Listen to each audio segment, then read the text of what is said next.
Kalau enggak kepala suku adalah orang yang terkait hubungan keluarga dengan kepala suku itu. Makanya andai kata ayat ini dibacakan oleh Sayyidina Umar, orang musyrik Mekah nggak ngakui itu. Tapi karena Ali itu punya hubungan kekerabatan dengan Nabi, maka kemudian baru mereka menyatakan bahwa betul ini dari Nabi. Nah begitu tradisi adat mereka pada waktu itu Mekah. Itu sebabnya ayat ini dibawa oleh Sayyidina Ali dari Madinah, dibacakan menurut satu riwayat ketika umat Islam sedang melaksanakan wukuf di Arafah tanggal 9. Itu sebabnya ada sebagian ulama fikih mengatakan Haji Akbar, Yaumil Hajjil Akbar dalam kalimat ini, dalam ayat Al-Quran ini, yaitu adalah wukuf yang kebetulan bertepatan dengan hari Jumat. Nah itu sebagian ulama berpendapat seperti itu. Tapi ternyata tidak ada hadis yang sahih bicara soal itu. Tetapi sebagian ulama lagi bilang yang namanya Haji Akbar itu ya seluruh prosesi haji, seluruh proses mulai wukuf, kemudian melontar, sa'i dan segala macam. Nah, jadi mulai dari tanggal 9, 10, 11, 12, 13 Zulhijjah itu semuanya dalam istilah sebagian ulama fikih itu dianggap Haji Akbar. Jadi haji yang biasa itu nggak pandang hari Jumat atau apapun, pokoknya Haji Akbar. Nah kalau begitu disebut Haji Akbar, berarti haji kecilnya yang mana? Mereka sebut haji kecilnya itu ya umrah itu. Umrah itu haji juga itu namanya, tapi haji kecil, haji asghar kalau bahasa Arab. Ada ulama yang berpendapat seperti itu. Nah, tapi yang jelas bagi kita kepentingannya bahwa di masa itu Al-Quran sudah membatalkan perjanjian damai yang pernah terikat antara Nabi dan umat kaum musyrikin, dan perjanjian itu dibatalkan oleh Al-Quran pada tahun ke-9 Hijrah.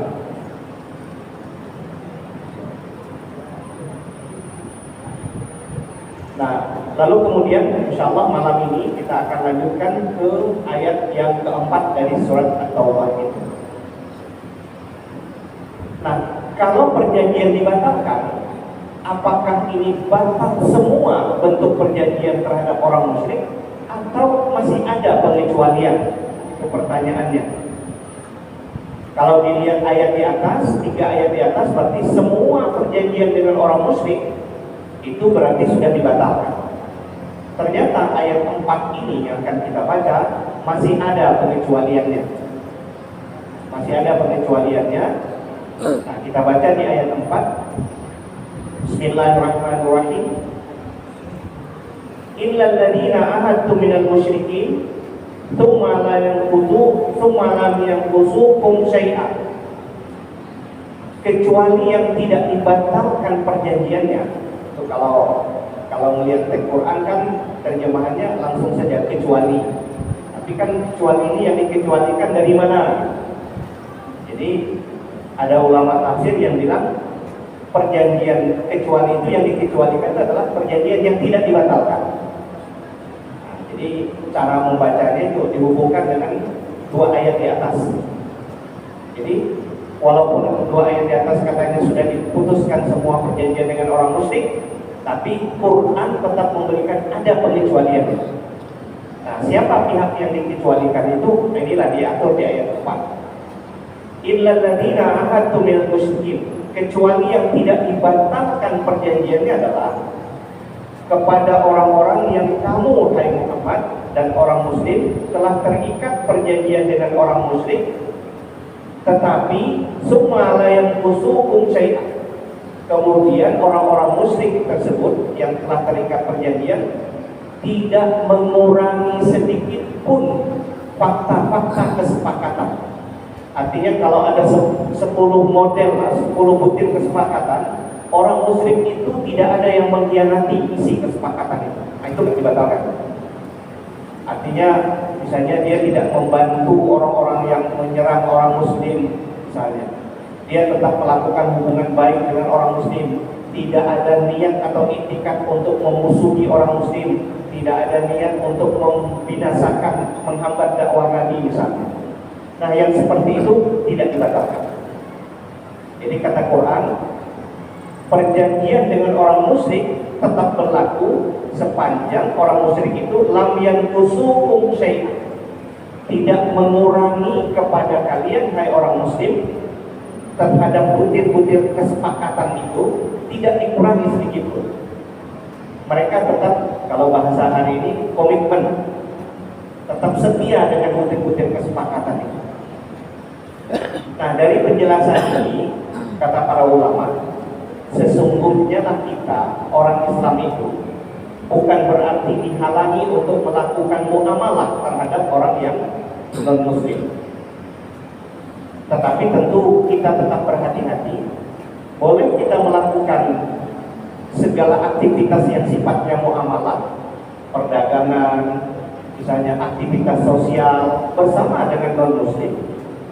Tetapi tetap harus berhati-hati sepanjang dalam pengamatan kita mereka tidak punya potensi untuk menimbulkan kerusakan pada umat Islam. Mereka tetap beriktikat baik terhadap umat Islam. Itu boleh kita melakukan pergaulan secara muamalah terhadap mereka. Jadi Islam tidak sekaku yang kita bayangkan. Jadi tidak ada dalam pandangan Islam semua orang kafir itu harus dihabisi. Tidak. Bahwa sunnatullah menetapkan manusia itu diberi pilihan untuk berbeda keyakinan, itu diizinkan oleh Al-Quran dengan konsekuensi masing-masing. Nah, adapun dalam dunia kehidupan nyata, sepanjang orang-orang non-muslim tidak punya itikat buruk terhadap orang Islam, kita tetap boleh bermuamalah kepada mereka. Nah, itu sebabnya ayat ini masih tetap mempertahankan perjanjian dengan orang musyrik sepanjang mereka itu tidak mengurangi sedikit pun butir-butir perjanjian. Kalau gampangnya hari ini masih komitmen orang itu. Dia masih menghormati perjanjian, masih menjalankan isi perjanjian, tidak ada unsur pengkhianatan terhadap orang Islam. Nah, itu tetap dipertahankan Al-Quran. Kemudian apa lagi? Walam yuzahiru alaikum ahadan, dan tidak seorang pun di antara mereka itu yang berupaya untuk menyerangmu atau mengkhianatimu. Kata zahara dalam bahasa Arab, makna harfiahnya kan memang menampakkan, memperlihatkan. Tapi maksud ayat ini tidak memperlihatkan tujuan untuk menyerang atau mengkhianati perjanjian. Nah, sepanjang tidak ada tanda-tanda indikasi bahwa mereka berniat jahat kepada orang Islam, kata Quran, perjanjian itu tetap bisa dipertahankan. Kecuali nanti sampai habis waktunya.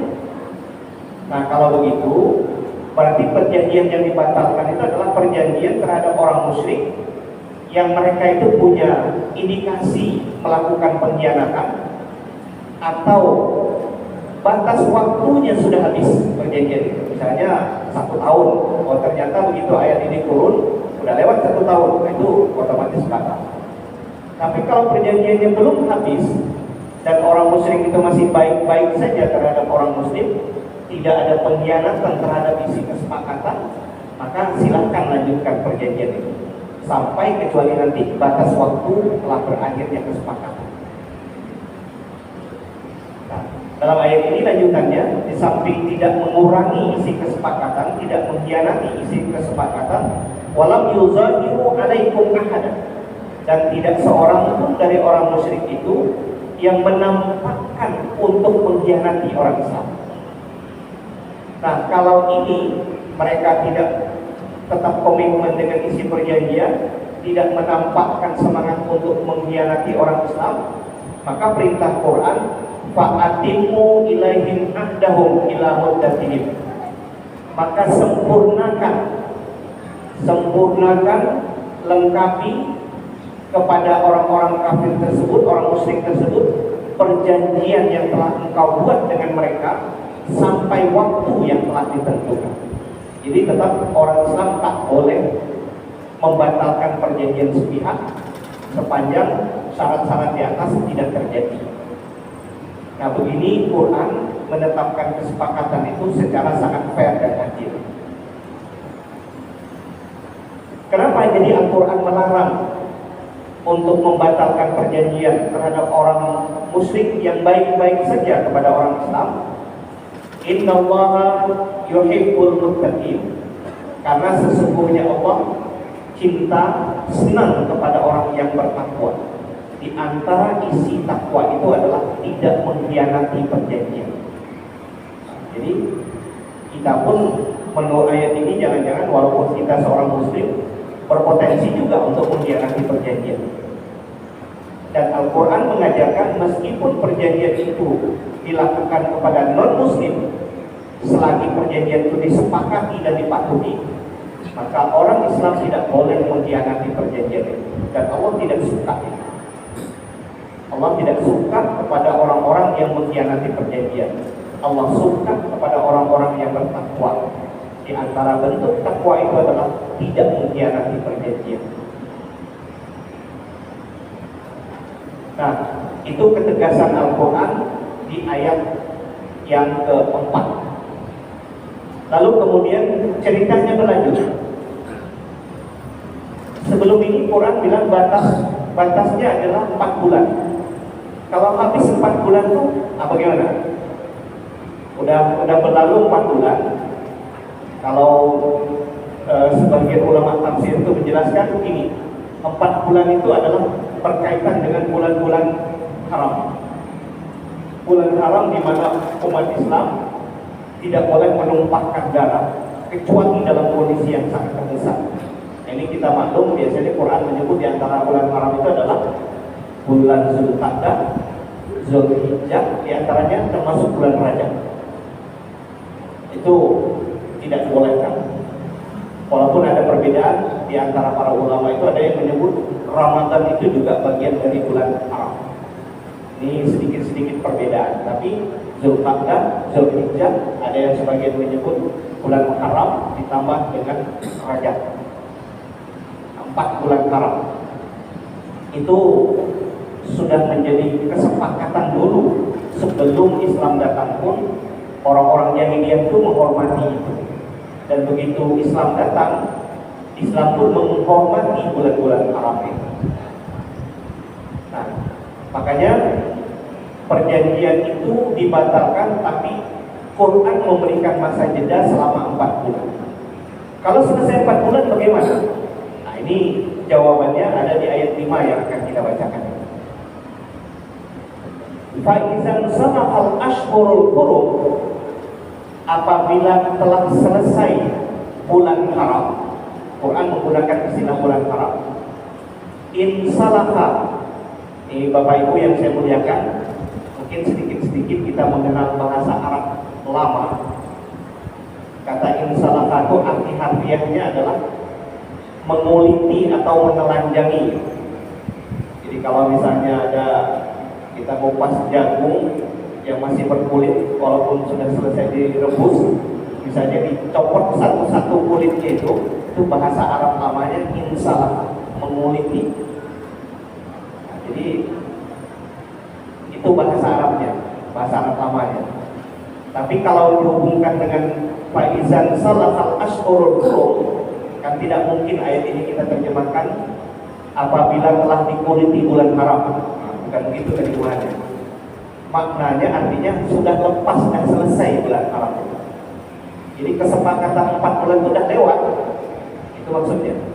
Nah, bagaimana kalau sudah selesai masa jeda 4 bulan itu? Maka Quran memberikan perintah, faqtulul musyrikina haitsu wajadtumuhum. Maka bunuhlah orang-orang musyrik dimanapun kamu berada. Nah, Bapak Ibu yang saya muliakan, ayat ini agak harus hati-hati kita terjemahkan. Kalau kita baca harfiahnya perintah Quran, kalau sudah selesai kesepakatan 4 bulan, maka menurut Quran, bunuhlah semua orang musyrik dimanapun kamu berada. Kalau kita maknai ayat ini seluas-luasnya, ini bisa jadi teroris gitu. Artinya kan di mana ada jumpa orang kafir itu bunuh. Padahal konteks ayat itu tidak begitu maksudnya. Bukan di mana ada jumpa orang kafir itu dibunuh, tidak seperti itu. Walaupun bunyi perintahnya ya nampaknya harfiah. Tapi maksudnya adalah ayat ini konteksnya adalah orang-orang kafir Mekah waktu itu yang masih menyimpan dendam, kemarahan, dan ketidaknyamanan dengan orang Islam. Jadi bukan semua orang kafir. Itu satu. Orang-orang kafir waktu itu di masa Nabi. Jadi konteks ayat ini adalah terbatas dalam situasi itu. Situasi ketika ayat ini turun, di mana Nabi masih menghadapi ancaman dari orang-orang musyrik yang dulu pernah terikat perjanjian. Jadi tujuan ayat ini adalah ketika nanti selesai masa jeda, wahai orang muslim, itu orang-orang musyrik yang dulu menjadi ancaman bagimu, itu boleh kamu perangi dia. Itu satu yang harus dipahami. Dan yang kedua, perintah faktul musyrikin bukan berarti mengandung hukum wajib. Itu yang harus dipahami. Nah ini makanya sebetulnya belajar tafsir itu tingkat kerumitannya tinggi, Bapak ya. Karena orang ketika dia harus mengkajikan Al-Quran, dia harus, jadi kalau kita baca syarat orang boleh menjadi ahli tafsir itu, paling kurang dia harus menguasai 16 cabang ilmu keislaman. Jadi beratnya tafsir itu di sini. Persyaratan keilmuannya itu yang susah dipenuhi. Saya sebut diantaranya misalnya begini. Orang itu harus mengerti ilmu bahasa Arab dengan semua cabangnya. Di level yang cukup. Nah, ilmu bahasa Arab itu kalau kita yang pernah ngaji di pondok misalnya, mulai dari ilmu tata bahasa Arab, nahwu, saraf, lalu kemudian ilmu sastra Arab, ilmu balaghah yang isinya ada 3 cabang ilmu tuh, ma'ani, bayan, badi, ditambah dengan ilmu tentang keindahan bahasa susunan, arud, awafi, itu baru ilmu bahasa Arabnya. Dan itu pun untuk level yang cukup memadai untuk memahami kalam Arab yang benar. Baru berkaitan dengan ilmu keislaman, seperti dia harus menguasai ilmu tauhid, dia harus menguasai ilmu usul fikih, dia harus menguasai fikih, dan banyak lagi cabang ilmu yang harus dikuasai. Nah, ayat ini yang saya sebutkan tadi, walaupun Quran memerintahkan bunuhlah orang-orang musyrik dimanapun kamu berada, kata para ulama usul, perintah bunuh di situ tidak berarti wajib. Jadi tidak semua perintah dalam Al-Quran itu pasti hukumnya wajib. Belum tentu. Ada nanti ukuran-ukurannya. Kapan saatnya perintah Quran itu berarti wajib? Ada saatnya perintah dalam Quran itu berarti hanya sunnah saja. Bahkan ada saatnya perintah dalam Al-Quran itu hanya menghasilkan hukum boleh saja. Jadi tidak semua itu kita jumpa. Ini kan perintah Quran.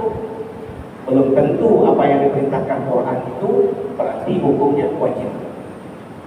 Nah ini terlalu panjang ceritanya dan memberikan alasannya. Tapi dalam ayat ini para ulama tafsir memahami bahwa dimaksud perintah membunuh kepada orang musyrik itu tidak berarti wajib. Nah kalau begitu bagaimana penjelasannya? Tetap umat Islam itu harus melihat potensi yang bakal ditimbulkan oleh orang musyrik. Kalau kira-kira ancamannya memang besar, membahayakan pada orang musyrik, pada orang muslim, boleh itu dibunuh. Tapi kalau ancamannya tidak terlalu besar, cukup dicari tindakan yang preventif untuk menghalangi itu. Jadi artinya tindakan umat Islam harus selevel dengan ancaman yang akan ditimbulkan oleh orang muslim. Kalau tingkat bahayanya tinggi, mungkin kita sampai pada keputusan boleh untuk melakukan peperangan. Tapi kalau tingkat bahayanya tidak terlalu tinggi, kita bisa menggunakan cara-cara yang lain supaya bahaya itu bisa ditepis. Jadi sekali lagi, walaupun bunyi harfiah ayat, bunuhlah orang-orang musyrikin itu dimanapun kamu dapati, kamu temukan mereka, Pertama, tidak semua orang musyrik boleh dibunuh. Karena begini, Nabi itu pernah mengeluarkan hadis, orang-orang musyrik itu boleh dibunuh ketika dalam kondisi dia memang melakukan perlawanan terhadap orang muslim, memerangi orang muslim, itu pun masih dilengkapi dengan syarat. Di masa Nabi itu etikanya dipakai. Perempuan nggak boleh dibunuh, walaupun dia musyrik. Orang yang sudah tua nggak boleh dibunuh, walaupun dia musyrik. Anak-anak nggak boleh dibunuh, walaupun dia musyrik, anak orang musyrik. Orang yang sedang melakukan ibadah dengan keyakinannya, walaupun bukan keyakinan Islam, nggak boleh dibunuh. Jadi Nabi itu mengatur seperti itu. Jadi etikanya sangat dijunjung tinggi dan itu diajarkan oleh Nabi. Bahkan ada kasus ketika sahabat sedang berperang dengan orang musyrik, ada sahabat itu sudah sempat menjatuhkan orang musyrik itu, tinggal mau menembaskan pedangnya aja ke leher. Tiba-tiba orang itu mengucapkan syahadat. Tapi kemudian sahabat itu karena menduga dia syahadat ini jangan-jangan akal-akalan untuk cari selamat saja, langsung dibunuh dia. Nabi marah pada orang itu. Jadi ketika diinterogasi sahabat itu, kenapa kamu bunuh? Kan dia mengucapkan syahadat. Dugaan saya ya Rasul, dia tuh mengucapkan syahadat itu karena mau cari selamat saja.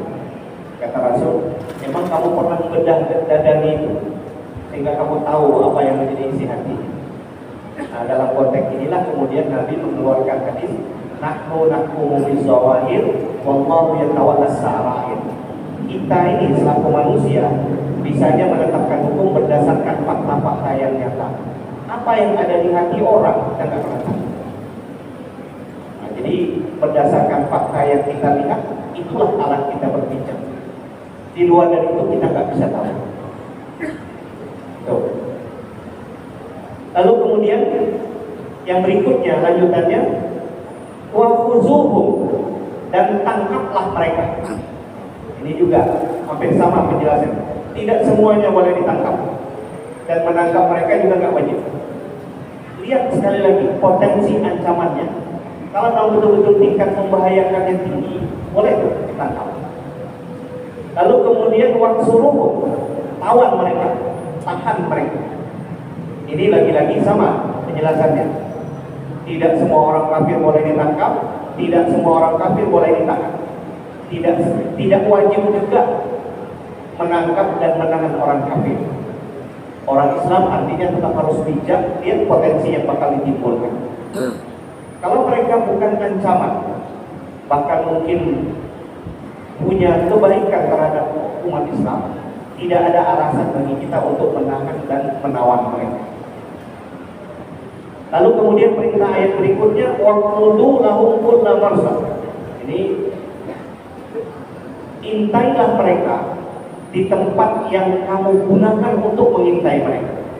Nah, Bapak Ibu yang saya muliakan, ini juga sekali lagi, ayat ini tidak berarti semua gerak di orang kafir itu harus diamati sedetail-detailnya. Diinterogasi mereka itu tidak. Cukup dengan pengamatan yang kira-kira kita bisa menemukan di mana potensi yang bakal menimbulkan bahaya untuk umat Islam. Jadi kita nggak boleh jadi mata-mata untuk seluruh sedetail-detailnya orang kafir itu diperiksa habis-habisan. Tidak. Walaupun bunyi ayatnya terkesan seperti itu. Lalu kemudian fa'intahu, tapi jika orang-orang musyrik itu mau bertobat, artinya dia tidak lagi melakukan pengkhianatan, tidak lagi menimbulkan ancaman buat orang Islam, malah mungkin ada potensi untuk perbaikan, paling kurang, apalagi kalau dia ingin masuk ke dalam Islam. Fa'intahu, jika mereka bertobat, lalu apa bukti mereka bertobat itu? Wa aqamus shalah, dan mereka menegakkan salat.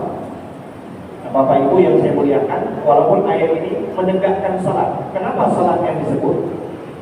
Simbol ketika orang Islam itu disebut sebagai muslim, yang paling tentara itu adalah salat. Ya bagaimana kalau orang itu tidak melaksanakan haji? Itu kan kalau ada misalnya kita munculkan pertanyaan, bagaimana? Ini ayat menyuruh orang itu taubat, lalu melaksanakan salat. Salat dilaksanakan, puasa tidak, bayar zakat pun tidak, apalagi naik haji tidak. Macam mana itu? Nah, sekali lagi, simbol seorang muslim itu yang paling segera kelihatan adalah tapi maksud Quran ini sesungguhnya adalah setidak-tidaknya dia akan juga ikut menjalankan ajaran Islam yang lain, walaupun mungkin tidak level pada melaksanakan ibadah haji, karena ibadah haji itu panjang lagi cerita dan syaratnya. Tapi sekurang-kurangnya dengan disebut sholat, maka kewajiban Islam yang lain pun ikut. Nah, itu artinya kita tidak lagi punya kewajiban, tidak lagi punya hak untuk menginterogasi mereka. Itu dia. Jika orang-orang musyrik itu bertobat dan mereka menegakkan salat, lalu kemudian membayarkan zakat setelah salat, yang segera kelihatan itu simbol sebagai seorang muslim dalam kaitannya dengan sesama muslim, dia membayarkan zakat. Ini hubungan sosialnya. Nah, kalau itu yang nampak oleh kalian, hai orang Islam, fakhallu sabilahu, maka lapangkan jalan mereka. Jangan dicari-cari alasan untuk menahan, jangan dicari, biarkan, berikan kebebasan pada mereka. Jadi Quran tetap menghormati perbedaan keyakinan. Jadi tidak boleh juga orang dipaksa untuk masuk ke dalam Islam. Bahkan sebetulnya para ulama itu mengajarkan kalau misalnya ada orang mau masuk ke dalam Islam, itu boleh kok kita bilang, kamu harus betul-betul yakin dulu, kita berikan penjelasan Islam tuh ini loh. Kamu harus melihat konsekuensinya kalau mau masuk Islam. Boleh pikir ulang kan? Jadi enggak begitu ada orang menyatakan diri mau masuk Islam langsung kita Islam. Yang sebaiknya diajarkan ulang, boleh kita interogasi. Apa-apa. Jadi kata Quran, fasallu sabilahu, lepaskan, lapangkan jalan mereka. Kenapa jadi seperti itu? Karena sesungguhnya Allah Maha Pengampun lagi Maha Penyayang. Apa yang sudah lewat kekafirannya, biarlah dia menjadi tanggung jawab dia sendiri. Dan insya Allah Allah akan mengampuni ketika dia masuk ke dalam Islam.